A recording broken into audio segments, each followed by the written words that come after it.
Well, I'm very disappointed that the Speaker has behaved in the way that he has done. I think if the Prime Minister's deal was getting worse and worse each time with a larger and larger majority against her proposals, I could understand his actions, but it's going the other way.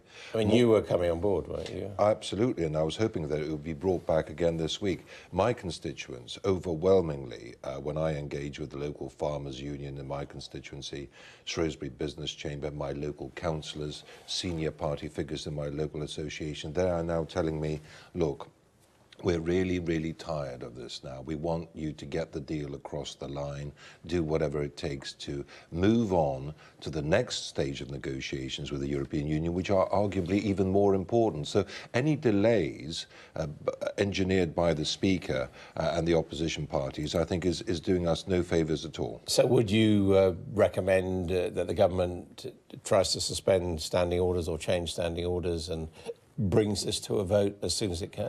Well, I think the government will have to consult very, very carefully with some of the rulings that have taken place already and do what is conceivable to ensure that they get agreement from the Speaker to bring this back in the form. Because I think most people's assessment would be, certainly, onlookers would be that there certainly weren't the votes there either to get the meaningful vote through yesterday, and therefore that implies there probably wouldn't be the votes to bring it back unchanged now.